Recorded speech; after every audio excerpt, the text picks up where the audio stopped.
Hello student, હવે ગણિતનું paper આવવાનું છે અને એમાં જોડકા પૂછાય છે 4 ગુણના. તો આ વિડીયોમાં આપણે તે 4 ગુણ કવર કરવાના છે અને મોસ્ટ આઈએમપી સૂત્ર છે, આમાંથી જ જોડકા આવશે. ચલો, તો આપણે ચેપ્ટર 11 અને ચેપ્ટર 12માંથી જે જોડકા પૂછાવાના છે તે કવર કરી લઈએ. તો ચેપ્ટર 11ના સૌપ્રથમ આપણે સૂત્ર લઈએ. તો તેમાં વર્તુળના પરિઘનું સૂત્ર શું થાય? 2πr અથવા તો πd એમ પણ થાય. તો શું થાય? વર્તુળના પરિઘનું સૂત્ર 2πr અથવા તો πd. વર્તુળનો અર્ધ પરિઘ કે તો πr અથવા તો એમ પણ પૂછે કે અર્ધવર્તુળના ચાપની લંબાઈ, એમાં પણ πr જ આવશે. ચલો, વર્તુળના ક્ષેત્રફળનું સૂત્ર આ પૂછાવાના ચાન્સીસ વધારે છે. વર્તુળના ક્ષેત્રફળનું સૂત્ર શું થાય? πr નો સ્ક્વેર થાય. ત્રિકોણનું ક્ષેત્રફળ 1/2 પાયો ગુણ્યા વેધ. લઘુચાપની લંબાઈ, જો હવે તમને કહું લઘુચાપ એટલે શું થાય. ચલો, અહીંયા તમે આકૃતિ જોઈ શકો છો. સૌપ્રથમ અહીંયા જુઓ, નાનું સ્માઇલી છે રેડ કલરનું, એને લઘુચાપ કહેવાય. ચાપ હોય ની બહારની બાજુએ વર્તુળમાં, તો આ લઘુચાપ છે અને આ જે બ્લુ કલરની તમને દેખાય છે ને તે ગુરુચાપ છે. તો જુઓ તમે, લઘુચાપનું સૂત્ર શું થાય? આ લઘુચાપનું સૂત્ર πr થીટાના છેદમાં 180. આ લઘુચાપ જે રેડ કલરની છે તેને πr થીટા 180 સૂત્ર આવે છે. લઘુ એટલે નાનું અને ગુરુ એટલે કે મોટું. તો લઘુચાપ એટલે નાની ચાપ, જેનું સૂત્ર શું થાય? πr થીટાના છેદમાં 180. હવે ગુરુચાપની આપણે સૂત્ર જોઈએ. ગુરુચાપનું સૂત્ર શું થાય છે? જુઓ તમે અહીંયા, લઘુચાપનું સૂત્ર શું થાય? πr થીટાના છેદમાં 180 અથવા તો એમ પણ પૂછે કે થીટા ખૂણાવાળા વૃત્તાંશના ચાપની લંબાઈ. લઘુચાપની લંબાઈ પૂછે અથવા તો એમ પણ પૂછે કે થીટા ખૂણાવાળા વૃત્તાંશના ચાપની લંબાઈનું સૂત્ર શું થાય? તો આ જ સૂત્ર આવે, πr થીટાના છેદમાં 180. હવે તમે જોયું હતું આ ગુરુચાપ હતી. આ ગુરુચાપની લંબાઈ શું થાય? આખા વર્તુળનો પરિઘ હોય એટલે 2πr, એમાંથી આપણે આ નાનું સ્માઇલી વાળું જે લઘુચાપ બાદ કરી નાખીએ તો આપણને આ ગુરુચાપની મળી જાય. આખા વર્તુળમાંથી આ લઘુચાપની બાદ કરવાની એટલે કેની મળે? ગુરુચાપની મળે લંબાઈ. તો વર્તુળના પરિઘમાંથી આપણે લઘુચાપની આ જે લંબાઈ હોય એ બાદ કરો એટલે ગુરુચાપની લંબાઈ મળે. તો ગુરુચાપની લંબાઈ શોધવાનું સૂત્ર શું થાય? 2πr માઇનસ πr થીટાના છેદમાં 180. ચલો, તો લઘુચાપ અને ગુરુચાપ એમાં શું આવશે? છેદમાં 180 આવશે. હવે જોઈએ આપણે લઘુ વૃત્તાંશ અને ગુરુ વૃત્તાંશ. તો સૌ પ્રથમ આપણે તેની આકૃતિ જોઈ લઈએ કે લઘુ વૃત્તાંશ ને ગુરુ વૃત્તાંશ એટલે શું. તો લઘુ વૃત્તાંશ એટલે જુઓ તમે, અહીંયા કેન્દ્રથી એક ત્રિકોણ બનાવેલું છે. તો આ જે લાલ કલરના લીટાવાળો ભાગ છે, નાનો ભાગ, તે લઘુ વૃત્તાંશ કહેવાય. અને આ જે બ્લુ ટપકાવાળો તમને જે ભાગ દેખાય છે બધો જ અંદરનો ભાગ, તે ગુરુ વૃત્તાંશ કહેવાય. હવે તેનું આપણે સૂત્ર જોઈ લઈએ. ચલો, લઘુ વૃત્તાંશ, ગુરુ વૃત્તાંશ. ચલો, લઘુ વૃત્તાંશ એટલે આ ભાગ હતો. તો આ લઘુ વૃત્તાંશનું સૂત્ર શું થાય? ક્ષેત્રફળનું. લઘુ વૃત્તાંશના ક્ષેત્રફળનું સૂત્ર થાય πr સ્ક્વેર થીટાના છેદમાં 360. શું થાય? πr સ્ક્વેર થીટાના છેદમાં 360 અથવા તો 1/2 Lr, જ્યાં L એટલે લઘુચાપની લંબાઈ થાય. ચલો, લઘુ વૃત્તાંશનું ક્ષેત્રફળનું સૂત્ર શું થાય?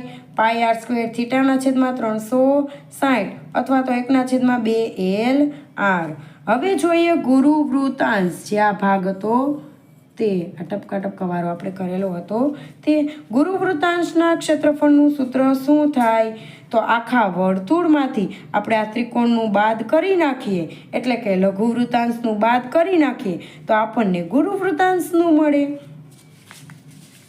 ચલો, અંદરનો ભાગ આવ્યો એટલે કે ક્ષેત્રફળની વાત આવે તો વર્તુળના ક્ષેત્રફળ આખું હતું એમાંથી આપણે આ ત્રિકોણવાળો ભાગ બાદ કરી નાખી તો આપણને આ બાકીના ભાગનું એટલે કે ગુરુ વૃત્તાંશનું ક્ષેત્રફળનું સૂત્ર મળી જાય.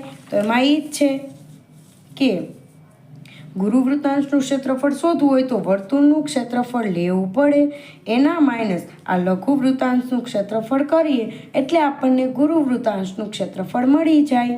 ચલો તો એનું સૂત્ર શું થાય? પાય આરનો square minus pi r square થીટાના છેદમાં 360 ચાપવાળું આવે તો છેદમાં 180 આવે.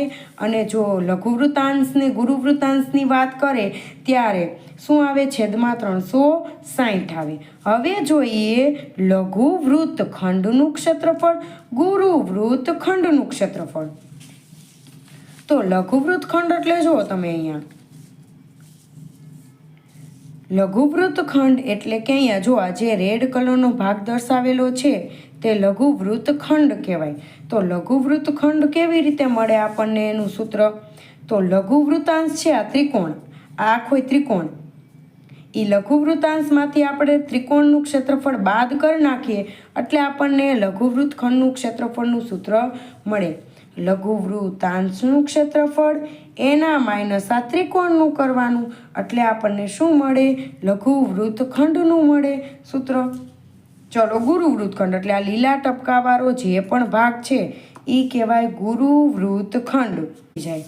તો આટલા સૂત્રો તમારે પાકા કરવાના છે. ફરીથી જોઈ લઈએ. વર્તુળનો પરિઘ 2πr અથવા તો પાય ડી, વર્તુળનો અર્ધ પરિઘ કે તો પાય આર, વર્તુળનું ક્ષેત્રફળ કે તો પાય આરનો સ્ક્વેર, ત્રિકોણનું ક્ષેત્રફળ કે તો 1/2 પાયો ગુણ્યા વેધ, લઘુચાપની લંબાઈ કે અથવા તો એમ પણ પૂછે કે થીટા ખૂણાવાળા વૃત્તાંશના ચાપની લંબાઈ તો પણ એક જ થાય. પાય આર થીટાના છેદમાં 180, ગુરુચાપની લંબાઈ કે તો વર્તુળનો પરિઘ એટલે 2πr માઇનસ લઘુચાપની લંબાઈ પાય આર થીટાના છેદમાં 180, લઘુ વૃત્તાંશનું ક્ષેત્રફળ પાય આર સ્ક્વેર થીટાના છેદમાં 360, ગુરુ વૃત્તાંશનું ક્ષેત્રફળ વર્તુળનું ક્ષેત્રફળ માઇનસ આ લઘુ વૃત્તાંશનું ક્ષેત્રફળ. લઘુ વૃત્તખંડનું ક્ષેત્રફળ એટલે શું થાય? લઘુ વૃત્તાંશનું ક્ષેત્રફળ માઇનસ ત્રિકોણનું ક્ષેત્રફળ. ગુરુ વૃત્તખંડનું ક્ષેત્રફળમાં શું આવે? વર્તુળનું ક્ષેત્રફળ માઇનસ લઘુ વૃત્તખંડનું ક્ષેત્રફળનું સૂત્ર. ચલો એના પછી બે સૂત્ર છે. કાટકોણ ત્રિકોણનું ક્ષેત્રફળ 1/2 ગુણ્યા કાટખૂણો બનાવતી બે બાજુનો ગુણાકાર. એક્ઝામ્પલ તરીકે અહીંયા કાટકોણ ત્રિકોણ છે તો એનું સૂત્ર શું થાય? 1/2 ગુણ્યા આ બે બાજુ AB ગુણ્યા BC. અને સમબાજુ ત્રિકોણનું ક્ષેત્રફળનું સૂત્ર પૂછે તો વર્ગમૂળમાં 3/4 ગુણ્યા બાજુનો વર્ગ. તો ચેપ્ટર 11ના બધા જ સૂત્રો કવર કરી લીધા છે અને ચેપ્ટર 11નું જે જોડકું છે તે આમાંથી જ આવશે 100%.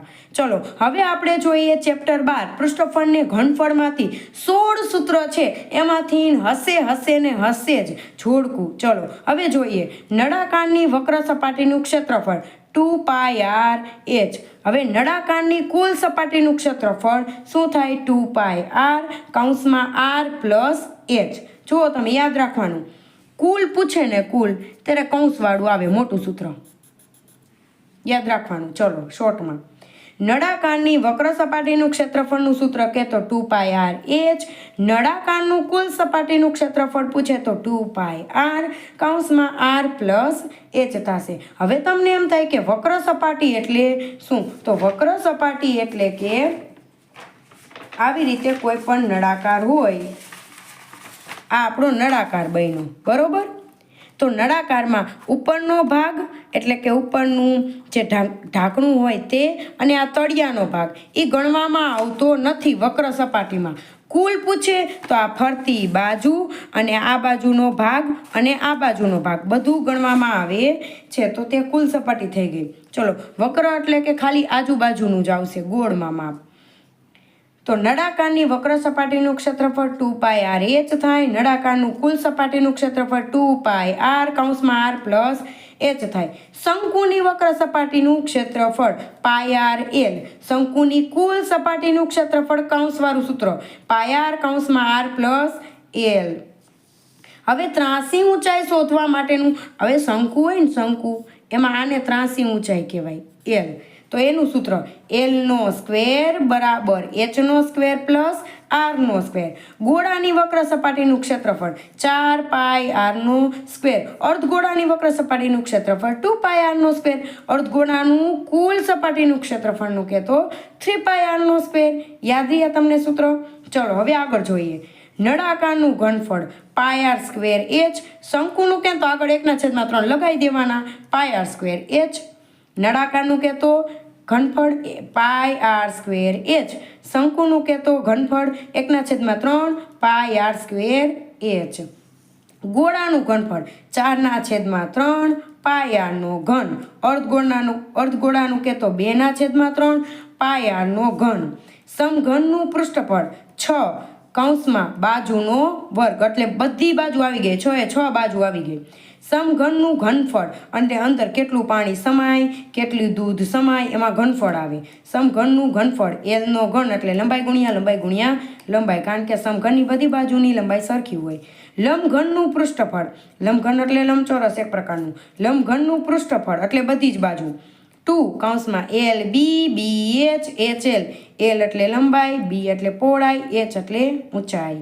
લંબઘનનું ઘનફળ એલ બી એચ, લંબાઈ ગુણ્યા પહોળાઈ ગુણ્યા ઊંચાઈ. તો આ 16 સૂત્ર તમારે કરવાના રહેશે. તો આની સાથે આ બધા 4 ગુણના જોડકા આ 10 મિનિટના વિડીયામાં આવી ગયા છે. અને પ્લીઝ સ્ટુડન્ટ, મારો વિડીયો પસંદ આવે તો લાઇક, શેર, સબસ્ક્રાઈબ અને કમેન્ટ જરૂરથી કરજો. Thank you.